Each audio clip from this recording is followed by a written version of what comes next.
Now that it's raining more than ever, know that we'll still have each other. You can stand under my own umbrella. She stand under my own umbrella. Ella, Ella, eh, eh, eh.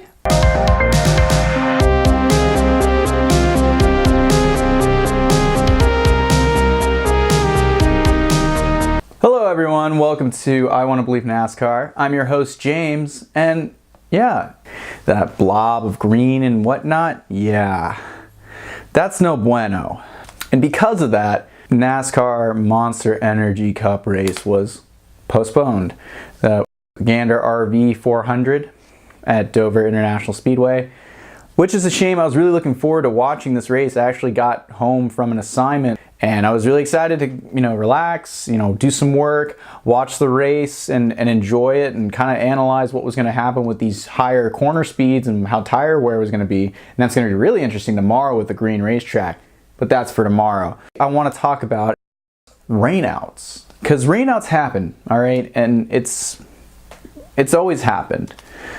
With a sport where you have to have a slick tire, whenever there's inclement weather, it just dampens everything. No pun intended, but it destroys everything because you can't run the cars on the track. And it's understandable that Goodyear can't develop a tire that can handle what these cars give as far as force and load in the corners. I mean, there's no way you can make a treaded tire for an oval track car. It would be like kind of like the first Talladega race where you would have to tell drivers, hey, if you don't want your tires to go disintegrate, you should just drive to the limit of the tire, when you have drivers who can drive beyond the limits of the tires, the engine, the car, anything else. For that aspect, it's understandable that it won't happen. A lot of fans really get upset with this. And NASCAR fans are diehards to wait out the rain. And this is something you see in some sports. If you look under those grandstands, fans are there. Everyone's waiting. Everyone wants there to be some kind of action, and everyone's hopeful that the weather will clear up, NASCAR gets the track dry, or the track can come up with a way to extend it and has the lights or something.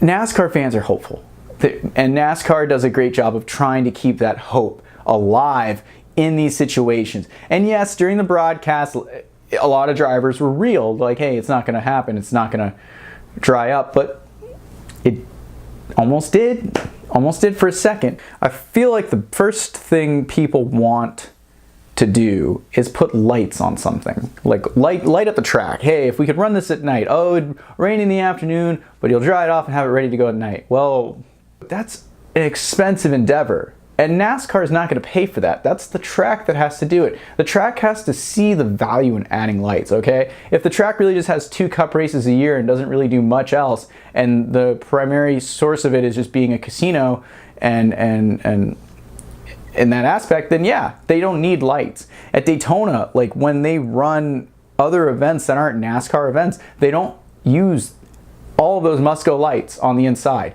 They just use a little bit of the overhead lights. Why? Because the cars that are racing there on those events normally have headlights, or the series recommends that they have headlights and taillights. The thing is lights don't solve the rain issue, okay? Coming from the guy who called Dave Despain in 2006, pissed off that the Michigan race rained out and they should have added lights there. I've grown my perspective since then, people, okay? And Dave, I've grown a lot since I've been on your show. So the world has some hope, I guess. But fans, adding lights isn't the answer, okay? NASCAR did probably the best job today to get something for the fans, having the driver intros, having everything that would have normally happened happen, and while trying to get the race underway. And it just didn't work out. And no, this vortex theory was not going to work, all right? I'm sorry, that's not a thing. I mean, you can watch races from the 90s when they were like, oh, inclement weather, and NASCAR pushed forward and started the race, and then the weather kind of held off. And there's a lot of theories behind it, but there is no such thing as a vortex theory. I mean, maybe you can have some kind of heat theory where the heat around it kind of just does something, but it's not because of the air spinning, all right? If that would have happened, every NASCAR race would cause some kind of tornado or cyclone. Oh my God. What NASCAR did do, and has done for several years now, is incorporated the Air Titans at every track. And these vehicles that they have designed in partnership with Toyota, with great branding by the way, Toyota, it really has expedited the track drying process. No matter whether it's an asphalt surface, the sealed surfaces, or concrete surfaces, by blowing that air directly into the track, pushing the water out, it's ensuring that it's like getting in there where those weepers are and just doing a really effective job of driving the track. And then they incorporate jet dryers as well.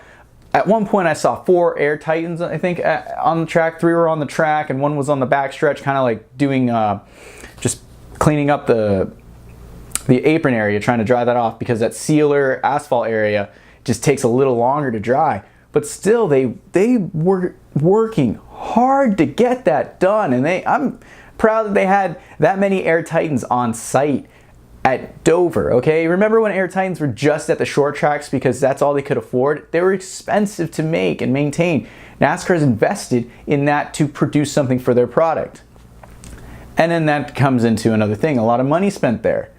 Was that effort really worth it for what? 5 pace laps?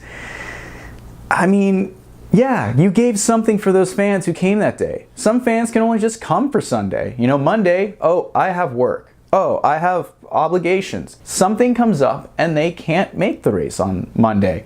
That same thing happened to me in Bristol in 2016. When I went there, I was on a road trip back from Michigan. So I really only had the day to spend in Bristol, Tennessee. I stopped there, I got my ticket, so excited, gonna see a race at Bristol. They were saying there's inclement weather, but I'm like, oh, you know, whatever this vortex theory is gonna kick in here on the mountains, you know what I mean? You know, this is Thunder Valley, you know, just excited, super amped, can't wait. I'm in my seat. The first 30, 40 laps go by. It's amazing, the spectacle of Bristol Motor Speedway. And then the caution comes out for rain. Yeah. Like many fans, I sat in that grandstand in the rain, waiting. You know, we were checking our radars and, you know, we're still hopeful, you know, how late will they run it? You know, they got lights, we'll run all night. They can't really run all night. There's a lot of ordinances too by the city. Unfortunately, what happened was they got the track dry. Everything was great. Track's dry, cars on track, they're making pace laps, they're trying to dry the pit road area. While they were doing that and the cars were on track, the rain came back. It rained for a moment and stopped, and then it just rained for the rest of the night, and they had to call it. And unfortunately, I couldn't come back the next day. I did not have a hotel in that area. I had to drive another 2 hours to my hotel. I did not get to experience the full Bristol race.